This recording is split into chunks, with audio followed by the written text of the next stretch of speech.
오늘 이제 여호수아 강의 33번째 시간이고요. 제가 오늘 하고 다음 시간에 이제 여호수아의 제일 마지막 부분에 있는 내용을 후기를 좀 다루면 저랑 여호수아서를 마치게 됩니다. 여호수아서에서 지금까지 저랑 어떤 내용을 살펴보신 거냐면, 하나님께서는 놀랍고 신실하시며 무엇보다 그의 약속을 변치 아니하시는 분이라, 적어도 여호수아 시대보다 500~600년 전에 되어졌던 아브라함에게 주셨던 약속대로 이스라엘 백성을 가나안 땅으로 인도하여 들이셨고, 가나안 족속들을 몰아내게 하셔서 그곳을 차지하게 하셨습니다. 지금까지 저랑 이 얘기를 살펴보셨습니다. 그러니 실은 하나님께서 약속하신, 그토록 기다리던 약속의 땅을 얻었으니 이제 이스라엘 백성은 뭐 하면 되냐 하면, 그 땅에서 하나님의 은혜를 풍족히 누리며 살면 됩니다. 맞죠? 이제 그 삶을 살면 되는 거예요. 물론 그 약속의 땅에서 은혜를 풍족히 누리며 산다라는 건 보통 우리가 얘기하는 잘 먹고 잘 산다라는 개념이 아닙니다. 가나안 정복전쟁이란 하나님의 공의로운 심판이었다는 사실을 잊으시면 안 됩니다. 모든 땅의 주인은 하나님이십니다. 성경의 가르침입니다. 하나님께서 그 땅을 인간에게 주셨으나 생육하고 번성하여 땅에 충만하라. 하나님께서 복 주시고 명령하셨으나 인간이 그걸 누리지 못했죠. 가나안 사람들 역시 마찬가지였어요. 하나님께서 주신 땅에서 생육하고 번성하여 하나님의 영광을 위하여 살았던 것이 아니라 우상을 섬기며 자신들의 욕망에 취하여 살고 있었어요. 그래서 하나님이 몰아내신 거예요. 흉측해. 어떻게 하나님이 그러실 수 있어? 이렇게 가나안 정복전쟁을 이해하시면 안 된다고요. 하나님은 공의로우신 분이에요.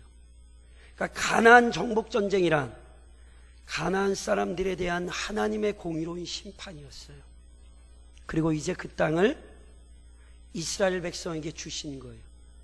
그러니 이스라엘 백성은 어떻게 살아야 되냐면, 잘 먹고 잘 사는 게 아니라 하나님과의 관계를 기억하며 하나님의 뜻에 순종하여 하나님이 원하시는 복된 하나님의 공동체를 세워 나가야 되는 거예요. 이게 이스라엘의 사명이에요. 그리고 이제 그 모든 것들을 이제 이스라엘이 시작해야 되는 거예요. 왜요? 땅을 얻었으니까. 그런데 여호수아서는 어떻게 끝나냐면, 그래 이제 땅 얻었어로 끝나는 게 아니라, 그래 하나님이 이제 이 땅을 너희에게 주셨으니 너희가 이 땅을 그렇게 복되게 누리기 위해 잊지 말고 기억해야 할 중요한 원리가 있다. 그 원리들을 설명하는 것으로 여호수아가 맞춰져요. 그 원리는 크게 세 가지라고 말씀드렸죠. 첫 번째는 도피성 제도를 통해 나타나는 거예요. 도피성이 뭘 가르쳐요? 부지 중에 살인한 자. 부지 중에 살인한 자가 누구라고요? 우리 모두라고요. 우리는 어느 누구도 죄를 떠나 살 수 없어요. 그래서 도피성 제도를 통해 우리가 죄를 떠나 살 수 없구나. 그것만 기억해요. 비록 죄를 떠나 살 수 없는 죄인들이나 그 죄인들이 피할 곳이 있죠. 어디? 도피성. 우리는 이미 그리스도 안에서 하나님께서 이 땅에서 허락하신 풍성한 유업을 얻은 사람들이에요. 믿으세요? 우리는 죄악 가운데 살아가는 사람들이 아니라 하나님의 자녀로 부름받아 이미 이 땅의 풍성한 유업 안으로 들어온 거예요. 그런데 그걸 누리시려면 반드시 기억하세요. 우리는 죄를 떠나서 못 살아요. 우리는 날마다 우리의 죄를 붙들고 우리의 도피성이신 그리스도 앞에 엎드려야 돼요. 그러지 않으면 우리는 이 땅에서의 유업을 누릴 수 없어요. 두 번째, 언제나 하나님의 백성들에게 찾아올 수 있는 불화의 위험이에요. 요단 동편 지파와 요단 서편 지파가 크게 서로 대적하여 서로를 해할 뻔했어요.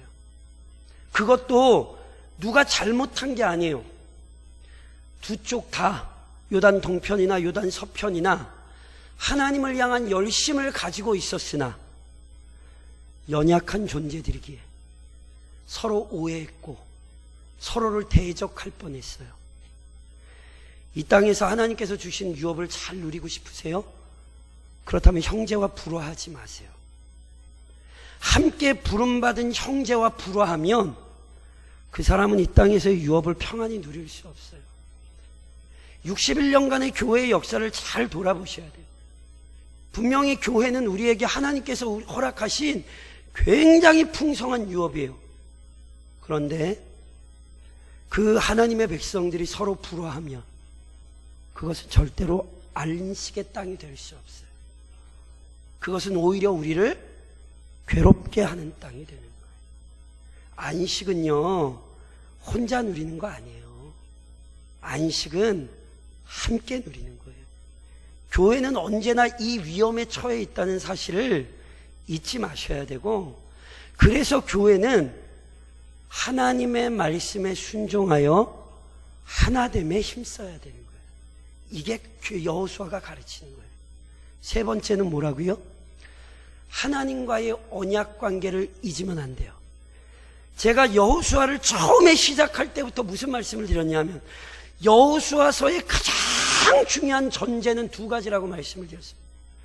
하나는 하나님이 어떤 분이신가, 또 하나는 하나님의 부름을 받은 그의 백성들이 어떤 사람들인가.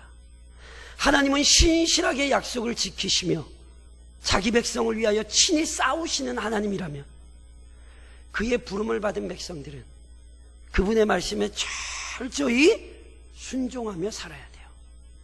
그 언약 관계를 잊으면 절대로 유업을 평안히 누릴 수 없어요. 하나님의 말씀을 떠나고 하나님과의 관계를 외면하는 사람은 절대로 이 땅에서의 평안이 누려질 수 없어요. 이게 여호수아서의 가르침이고, 이게 오늘 우리의 이야기예요. 오늘 우리가 도피성을 입고 있지는 않은지, 형제와 하나 되어야 하는데 불화에 빠져 있지는 않은지, 하나님과의 언약 관계를 잊고 불순종의 삶을 살고 있지는 않은지 돌아보셔야 된다니까요. 만일 그걸 잃어버렸으면 지금 절대로 평안할 수 없어요. 이게 여호수아서가 가르치는 것이고, 말씀드렸죠? 이 세 가지가 어디 가면 다 깨진다고요? 제가 말씀드린 이 세 가지가, 여호수아서의 마지막에 그토록 명심시킨 이 세 가지가 사사기에 들어가면서 다 깨져버려요. 그래서 사사기의 역사가 암흑의 역사가 되는 거예요. 그래서 여호수아를 마치면서 이 사실을 다시 깊이 기억하셔야 되는 거예요. 그러면서 23장, 24장은 마지막 세 번째인 하나님과의 언약관계를 기억시키는 내용인데 두 개의 설교로 나누어져 있다고 설명을 드렸죠. 지난 시간에는 여호수아가 누구를 불러요? 지도자들만 불러놓고 권면했어요. 교회에서는요, 우선 제일 중요한 건 지도자들이에요. 하나님의 백성이 평안하고 그 삶을 온전히 살기 위해서는 우선 지도자들이 정신을 바짝 차려야 돼요. 이 성경이 분명히 보여주는 영적인 질서예요. 지도자들이 절대로 정신을 못 차리면 백성들이 온전한 신앙을 지킬 수 없어요. 그래서 먼저 누구부터 부른 거예요? 지도자들부터 불러 권면한 거예요. 그러면서 저랑 23장 15절로 16절을 좀 한번 읽어보시겠어요? 23장 15절로 16절, 이 말씀을 꼭 기억하셔야 돼요. 같이 읽겠습니다. 23장 15절로 16절.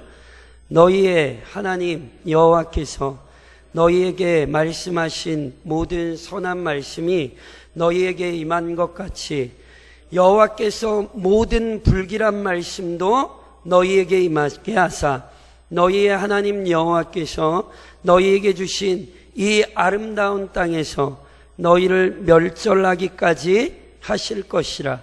만일 너희가 너희의 하나님 여호와께서 너희에게 명령하신 언약을 범하고 가서 다른 신들을 섬겨 그들에게 절하면 여호와의 진노가 너희에게 미치리니 너희에게 주신 아름다운 땅에서 너희가 속히 멸망하리라 하니라. 절 보시겠어요? 손 한번, 제가 질문할 테니까 손 한번 들어보세요. 지금 저랑 읽으신 이 구절에 혹시 밑줄 치신 분 계세요? 아무도 안 계시죠?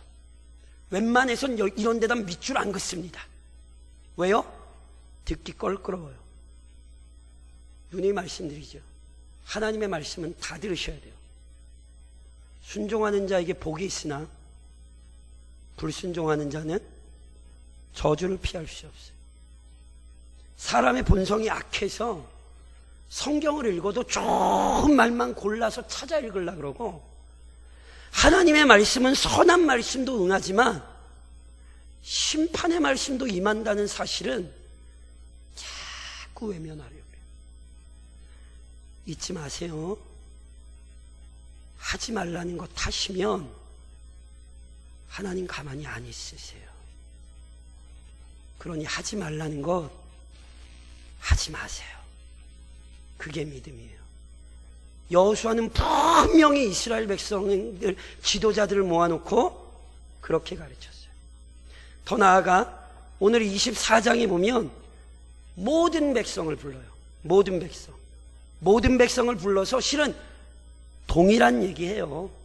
하나님과의 언약 관계를 기억시키고 24장의 핵심은요, 실은 하나님과의 언약을 새롭게 하는 거예요. 그런데 그 이스라엘 백성 우선 어디에 모았는지를 좀 보셔야 돼요. 여호수아가 이스라엘 백성을 어디에 모았냐면 세겜에 모았어요. 세겜에.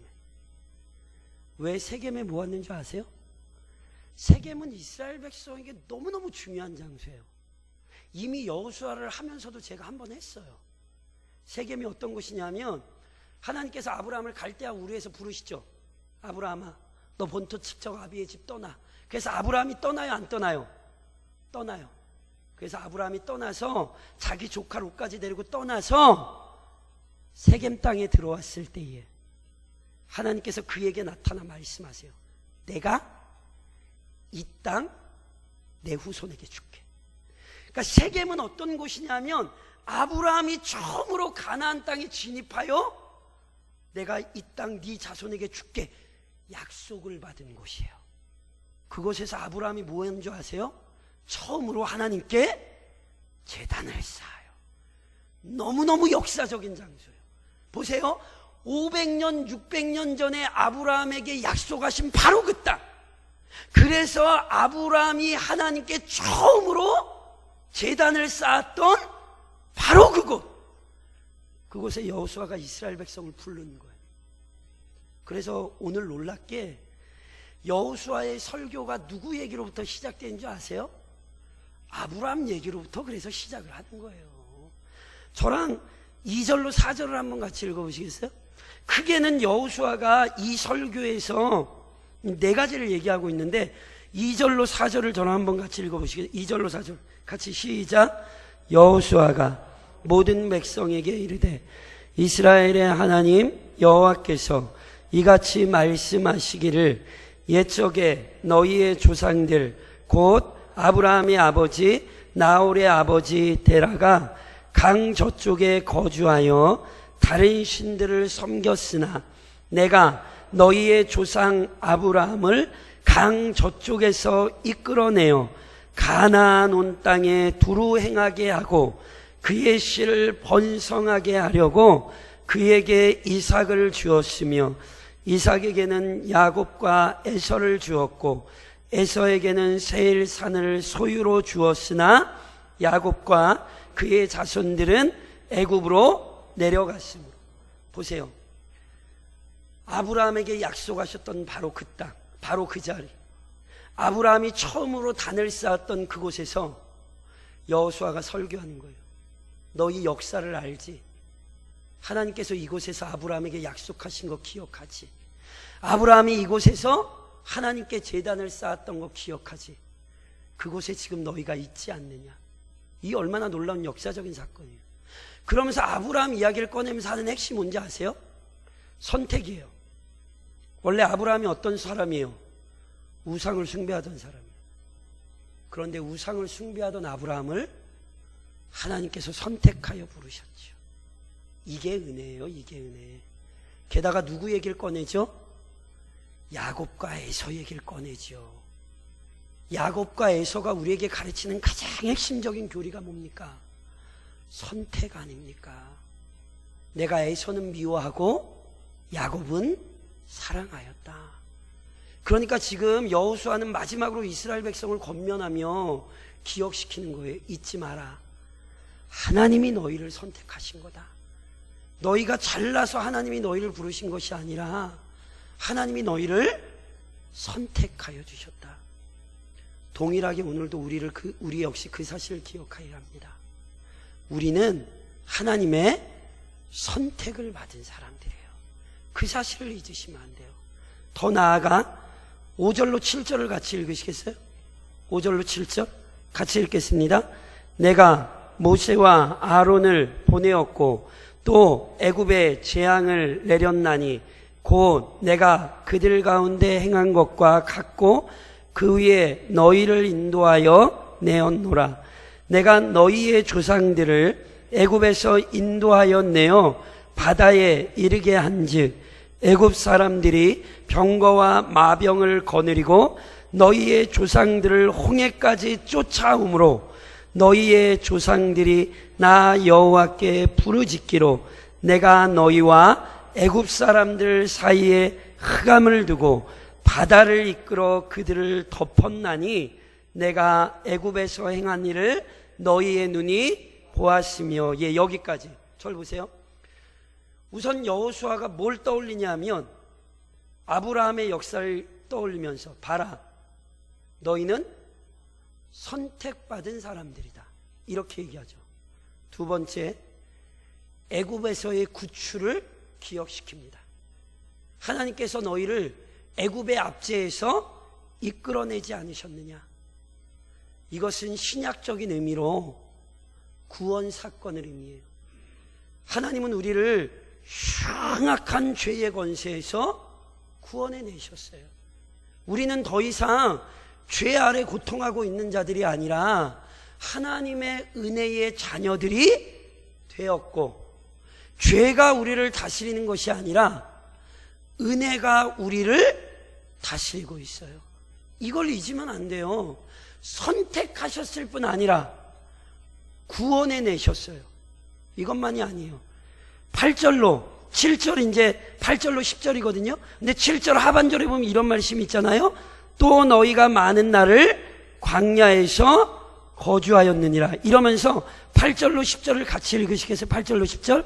내가 또 너희를 인도하여 요단 저쪽에 거주하는 아모리 족속의 땅으로 들어가게 하며 그들이 너희와 싸우기로 내가 그들을 너희 손에 넘겨주매 너희가 그 땅을 점령하였고 나는 그들을 너희 앞에서 멸절시켰으며 또한 모압 왕 십볼의 아들 발락이 일어나 이스라엘과 싸우더니 사람을 보내어 부올의 아들 발람을 불러다가 너희를 저주하게 하려 하였으나 내가 발람을 위해 듣기를 원하지 아니하였으므로 그가 오히려 너희를 축복하였고 나는 너희를 그의 손에서 건져내었으며. 요단 저쪽이란 요단 동편을 의미해요. 요단 동편은 어디예요? 아직 가나안 땅을 진입하지 않은 어디를 얘기해요? 광야를 의미해요. 모압의 아들 발락의 사건 어디에서 있었던 거예요? 광야에서 있었던 사건이죠. 그러니까 보세요. 하나님은 선택하셨어요. 그리고 하나님은 구원하셨어요. 그 정도가 아니에요. 하나님은 그들을 인도하셨어요. 원래 광야 40년에서 살아남는다는 건 있을 수 없는 일이에요.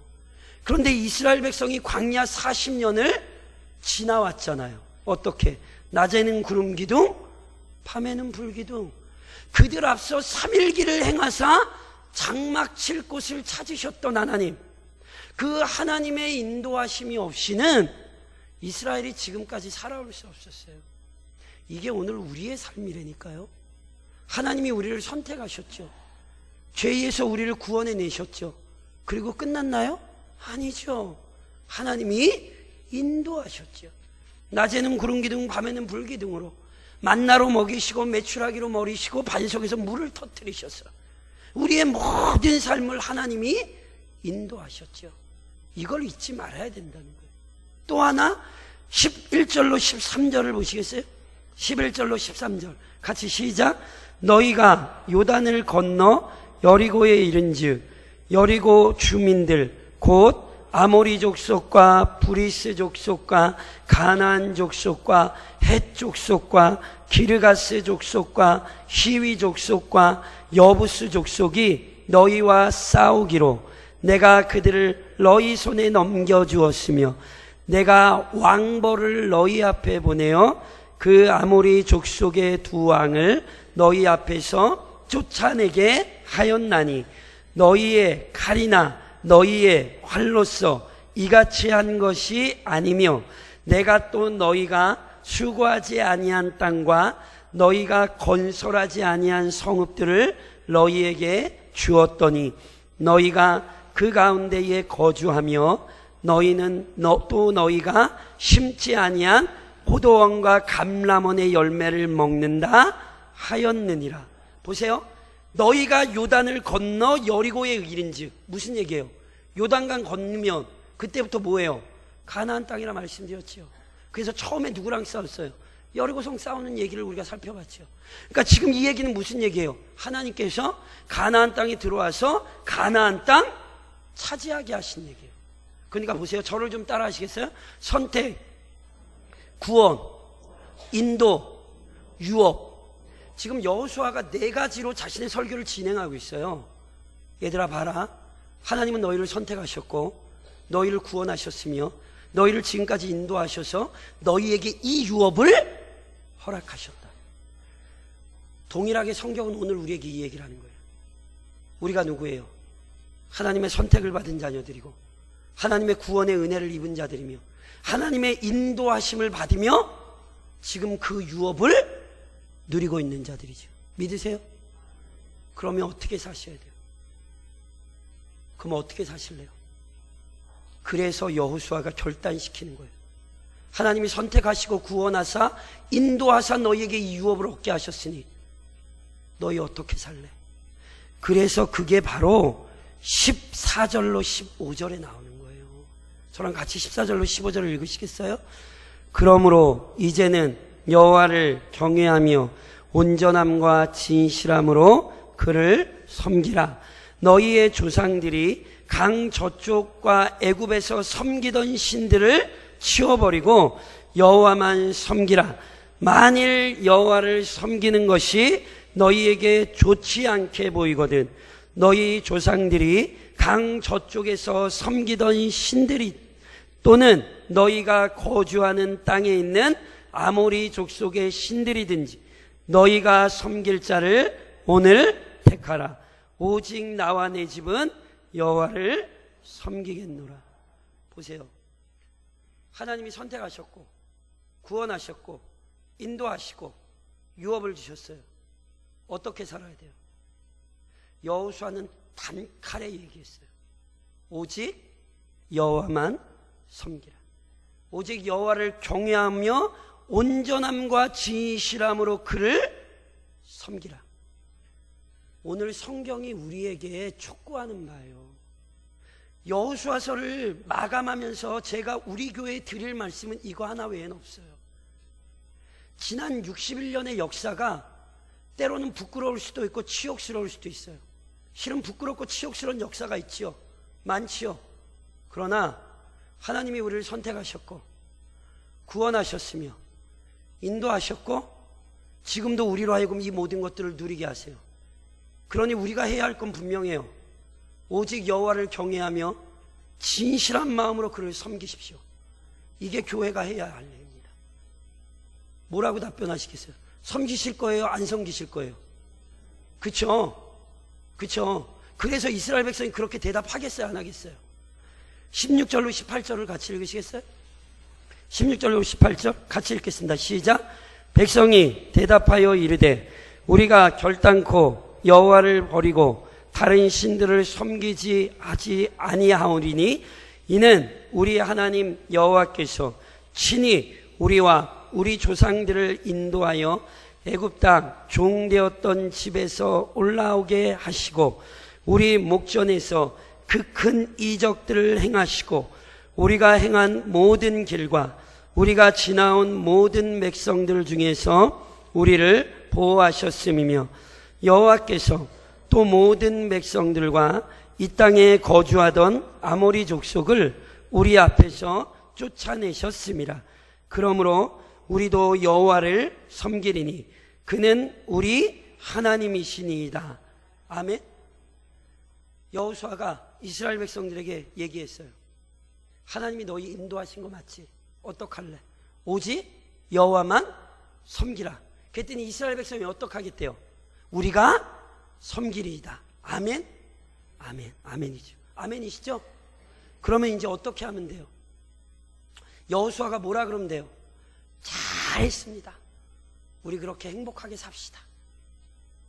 이랬으면 좋으시겠죠.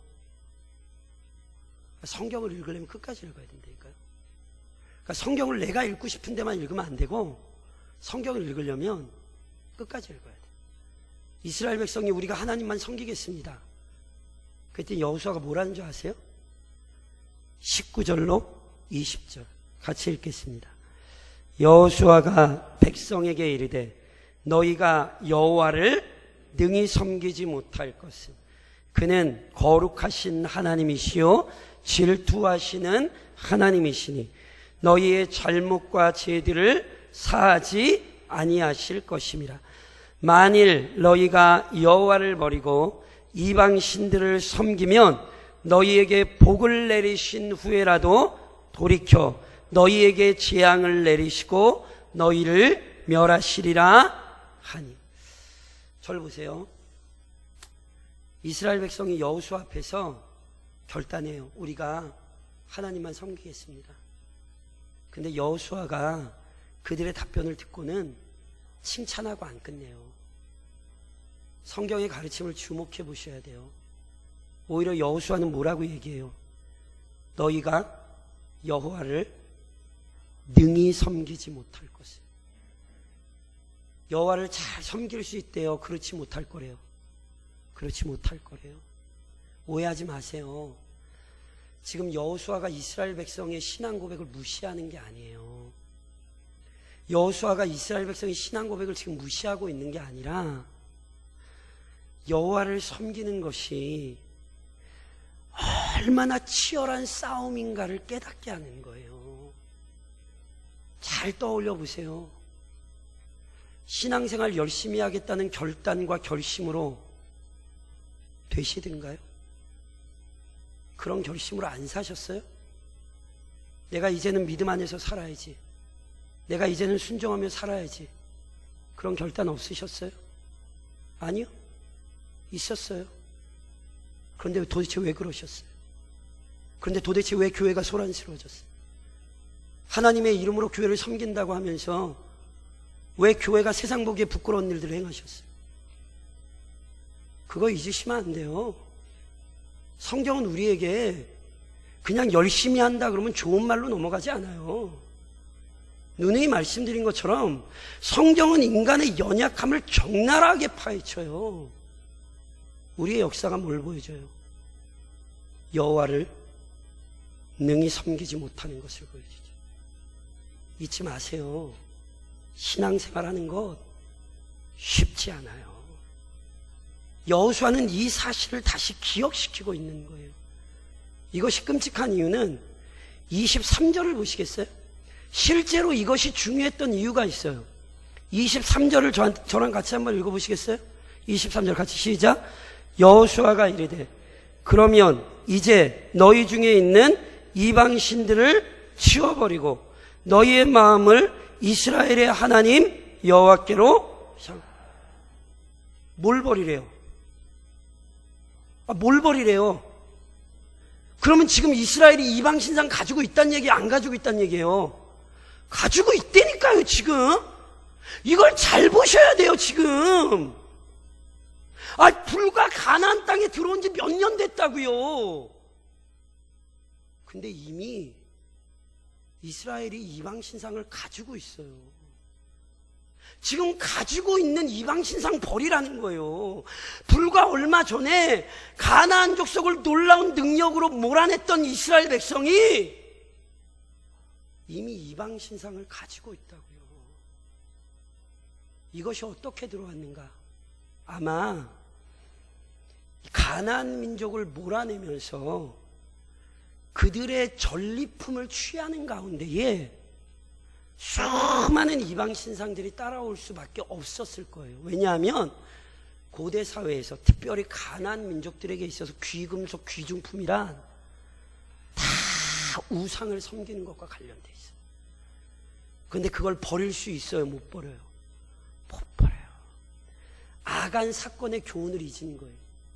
여리고성 처음에 할 때 취하라 그랬어요? 취하지 말라 그랬어요? 취하지 말라 그랬죠. 왜냐하면 하나님께서 이미 그 사건 속에서 경고하신 거예요. 이방인들이 누리는 건 너희는 저런 거 취하면 안 돼를 하나님이 이미 가르쳐 주셨는데 그걸 취하다가 아간이 끔찍한 결과를 맞는 것을 경험을 했는데 어느 순간 이스라엘이 그걸 잊고 불과 얼마 되지도 않았는데 이미 이방 신상을 취하고 있었다니까요.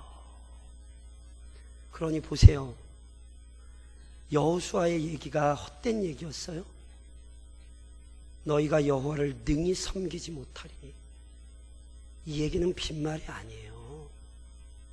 사랑하는 성도 여러분, 이 얘기는 여전히 우리에게 빈말이 아니에요.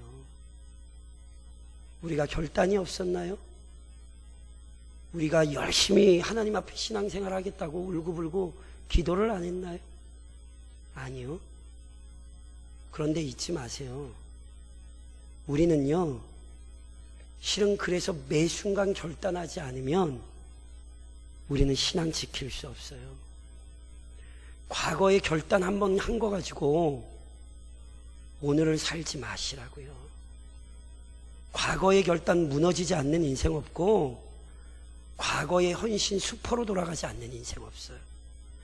과거에 한번 멋지게 하나님 앞에 결단했다고 그 이후로 내 인생이 마치 아무 문제 없이 지금까지 신앙생활을 잘 해왔다고 그렇게 착각하시는 것만큼 큰 어리석음을 범하는 게 없어요. 여호수아가 그래서 하는 얘기를 잘 들으셔야 돼요. 오늘날 택하라. 이 얘기는 지금 다시 결단하라는 거예요. 그리고 이 얘기는요, 아주 중요한 표현이에요. 이 얘기는 과거에도 그렇게 살았고 지금 그렇게 살고 있고 앞으로도 그렇게 살 거라는 의미예요. 그러니까 지금 한번 결단한다는 뜻이 아니라 나는 항상 하나님 앞에 결단하며 산다라는 얘기를 이렇게 표현하는 거예요. 동일한 신앙의 고백을 바울이 했다는 건 아시죠? 나는 언제 죽노라? 그쵸, 매일 죽노라. 날마다 죽노라. 우리는 날마다 우리의 신앙을 새롭게 하지만 안 돼요. 이것과 연관해서 아간 사건만이 아니에요. 저랑 세겜을 살펴보셨어요. 언제요?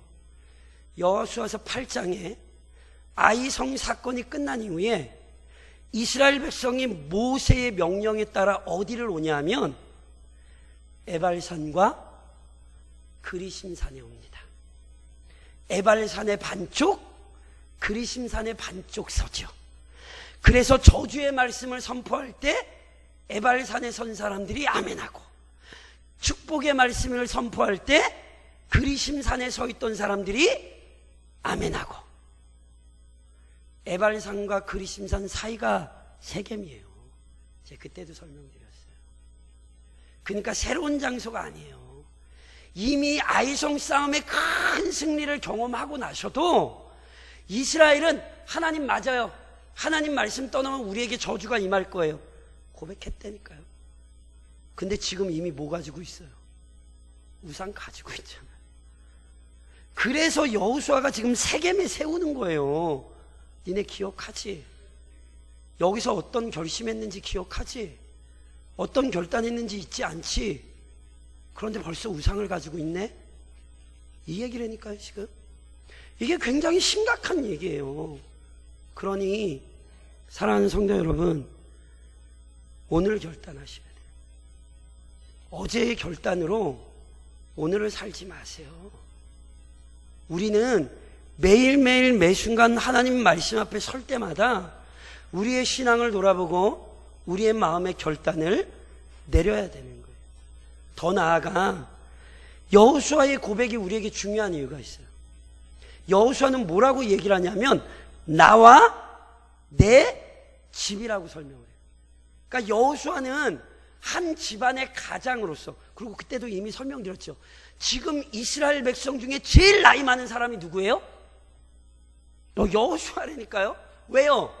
광야 애굽에서 나와서 그 가데스 바네아에서 20세 이상 됐던 사람들은 다 어떻게 됐어요? 광야에서 다 죽고 누구만 남았어요?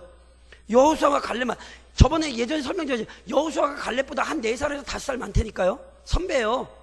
그러니까 지금 제일 나이 많은 사람이 누구예요? 여호수아예요. 여호수아. 그러니까 여호수아는 가장 연장자로서 자기의 집안에 대한 책임을 자기가 지고 있다는 사실을 잊지 않았어요. 나만이 아니라 누구를 포함시켜요? 내 집을 그 결단에 포함시켜요. 그리고 그게 끝이 아니잖아요. 지금 지도자들 모아놨죠? 세겜의 이스라엘 백성 다 모아놓고 지금 뭐 하는 거예요? 결단시키고 있잖아요. 야, 니네 하고 싶은 마음대로 해. 나는 이렇게 할게. 지금 여호수아가 이러고 있는 게 아니에요. 내가 결단하고 사는 것처럼 너희도 결단하고 살아야 된다. 그래서 다음 시간에 다시 설명하겠지만 언약을 갱신해요. 세겜에서. 그래서 그 뒤에 언약을 갱신하는 장면이 나와요. 그러니까 그리스도인이란 보세요. 내 신앙만 책임지는 사람이 아니라니까요. 그리스도인이란 항상 뭘 확인하셔야 된다고요? 나 때문에 누가 유익을 얻는지를 확인을 하시라고요. 예수 잘 믿어서 나 하나 잘 되고 있으면 그 예수 잘못 믿고 계신 거예요. 예수 믿는 건 그렇게 안 돼요. 예수를 믿는 건 예수님의 십자가에서 드러나는 것처럼 자기를 죽여 남을 살리는 거예요. 눈이 설명드린 것처럼 기독교 신앙이란 내 생각과 내 견해 때문에 다른 사람을 죽이는 게 아니라 다른 사람을 살리기 위해 내 생각과 내 견해를 죽이고 나를 헌신하는 게 기독교 신앙이라고요. 그러니 내가 고통스럽고 내가 불편하고 내가 어려워져서 가정을 살리고 교회를 살리고 지역을 살리는 것, 이게 신앙이라니까요. 가슴에 손을 얹고 생각해 보세요. 지금 나 때문에 누가 살아나고 있는지. 혹시 나 때문에 괴로운 거 아니에요? 가슴에 손을 얹고 생각을 해보시라니까요. 나 때문에 교회가 살아나고 있어요, 정말? 나 때문에 구역이 부흥되고 있냐고요. 혹시 나 때문에 교회가 소란스러워지고 나 때문에 오히려 교회가 혼란스러워진 거 아니에요? 교회가 평안함으로 나아가려고 하는데 내 생각, 내 고집 부리다가 오히려 교회를 소란스럽게 만드신 것 아니냐고요. 신앙은 거짓이 시면 안 돼요. 사람은 속일 수 있어요. 그러니까 잊지 마세요. 우리는 하나님 앞에 설 사람들이지 사람 앞에 평가받는 사람들 아니에요. 이 여호수아서의 메시지가 오늘 우리에게 굉장히 무겁다는 사실을 인식을 하셔야 돼요. 분명히 오늘 내게 주신 가정, 내게 주신 교회가 유업인데 그 유업을 누리지 못하는 것이 도대체 무엇 때문입니까? 하나님은 실하십니다. 하나님은 선택하셨고요, 구원하셨고 인도하시며 유업을 주셨어요. 그런데 그 유업을 누리지 못하는 것은 하나님이 신실하지 않기 때문이 아니라 내가 도피성을 통하여 나타난 가르침, 교회가 연합해야 된다라는 바로 그 가르침, 하나님과의 언약관계를 잊으면 안 된다는 그 가르침을 떠나 있기에. 그래서 그 평안을 잃어버리고 사는 거예요. 여호수아는 우리에게 뭐라고 얘기한 줄 아세요? 그 우상 버리고 지금 결단하라고요. 내 신앙을 세울 뿐 아니라 내가 책임진 가정을 지키고 내가 서 있는 교회의 신앙을 지켜내라고요. 죽이는 사람이 아니라 살리는 사람이 되시라고요. 이게 우리에게 준 그리스도인의 영광스러움임을 기억하며 사십시오.